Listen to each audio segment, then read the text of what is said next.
More than 2.3 million migrants have been released into the country since Biden took office. Speaker Johnson calling out Secretary Mayorkas on those numbers. Watch this. Roll it.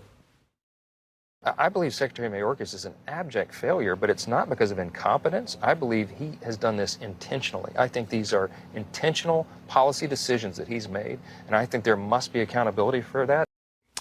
Key word there, intentional.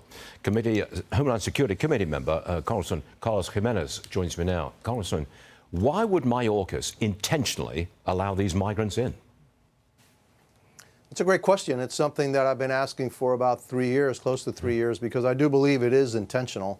I've said it many times, you can't be this dumb. We also have had numerous witnesses have come and testified before us and said that they have told the secretary specifically exactly what he needed to do in order to curb the flow, and they refused to do it. So it is done on purpose. They do want it.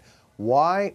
I really don't know the answer to that question, Stuart. Perhaps they thought, it is on purpose. Perhaps they thought that letting in a very large number of primarily Hispanic people would boost the Hispanic vote in the United States, and Hispanic people here already would approve of that. But that's clearly backfired.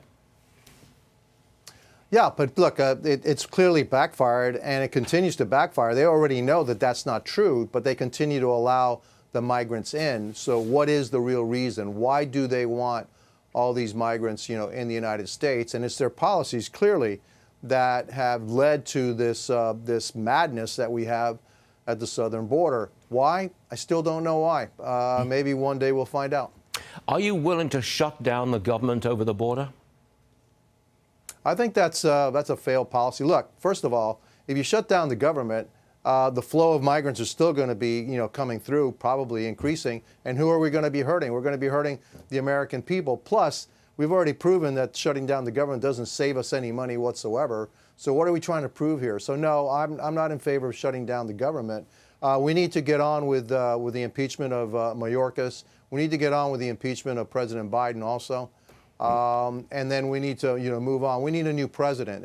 It's the only thing that's going to solve this problem, that's Stuart, unfortunately, is a new president. That's the only way around this problem. And we've got another 11 months with this president in. The only way to change this situation is a new president. That's not good news, because you can have another 2 million coming in the next 11 months or even more. Yeah, look, Stuart, this administration, first of all, I don't believe anything they tell me. So even if they said, yeah, we're going to cut a deal with you, at the end of the day, I don't believe anything they say. And it's been proven time and time again that this administration will lie through its teeth and tell the American people what they want to hear, and then actually do something completely different. If you want to know what President Biden is doing, actually listen to him. Whatever he's saying, he's doing the opposite.